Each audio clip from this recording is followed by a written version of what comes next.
Yesterday I joked about people who write their own books, sort of, to promote their coaching business or their solopreneur journey, and quite frankly, they never write their own book, and most of the time nobody ever reads their own book. It's just a prop that they keep in their background on Zoom calls to say, hey, I have a book, I now have credibility. Yeah, I'm very cynical about that because I take books very seriously.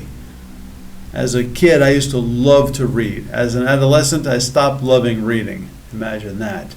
So it's been my life's journey to always have a book in front of me, and now that I'm in Peru, it's hard to find books in English. In Spanish, I can read those Condorito comic strips, but that's about as well as I do in reading Spanish. Rumor has it I speak it very well, but how should I know? People ask me, what is a good book on the topic of public speaking to help me speak better? And here's the answer. It's a little too simple. Every book you read makes you a better public speaker.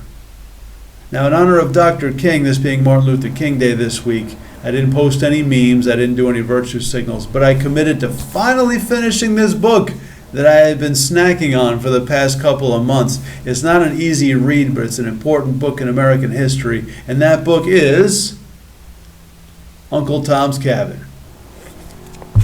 Somehow, Uncle Tom is about the worst thing you can call a black man in America. Meanwhile, Uncle Tom is one of the most noble characters ever presented in literature. He doesn't betray anybody. He doesn't sell out his own people to get favor from his white slave masters. In fact, if anything, Sambo and Quimbo are the characters who betray their own people in order to curry favor from their evil, and I mean evil, slave master. Now, if you haven't read the book, I don't fault you for it. It's not easy to follow. The scenery is always changing from Kentucky to Louisiana to the Quaker territories, getting through Canada. Also, the dialect is always changing. First, you got the Kentuckians, then you got the slaves, then you got the Southerners, then you got the New Englanders living in the South. Then there's one slave woman who speaks eloquently and is living in France for a while before she becomes a slave again. And you don't know if you're reading something that a slave says or somebody else. So it's difficult to follow, and quite frankly, it's not a very pleasant story. And it's got some language that we as Americans of all races have purged from our own vocabulary, and it's very vivid. You can't tell the story without it.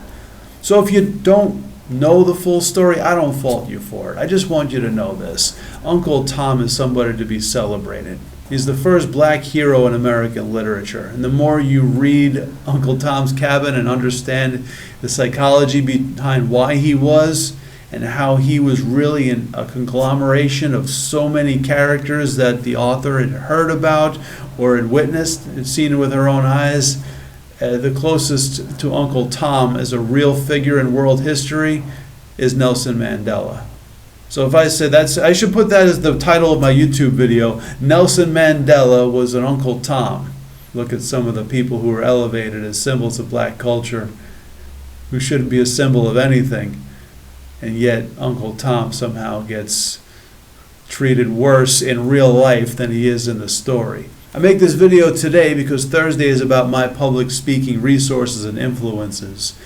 And a good book, a good novel especially, will help you as a speaker if you look at characters and the depth and the psychology behind the characters and the conflict.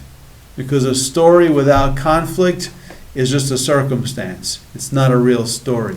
A good story with good conflict, where you elevate the conflict from inconvenience to danger, and then beyond the danger to the internal reflection, that's a real story. The book Uncle Tom's Cabin, there's not a whole lot of action. Okay, this is not lasers and aliens and fighter jets and tanks and things blowing up. Is mostly about the conversations and the dialogue and how some people justify slavery and how others oppose it but don't know how to fight it. And then people oppose slavery but they oppose the violence of abolition. It's a collection of essays on the true conscience of America in the mid-19th century. And when you're giving a speech, facts and dates and places are only not even half the story. They're a fraction of the story. The real story is the psychology, the thought process, the elevation of conflict, and the internalization of conflict. And that is how you tell a story. The next couple of weeks, Toastmasters competitions are coming up. Provided I go from the club to the area, I've got 2 different speeches. Most people give the same speech all the way through the international semifinals. Not me. And in both cases, there are characters who have their own internal conflicts. And that's what makes the story valuable, to teach a valuable lesson.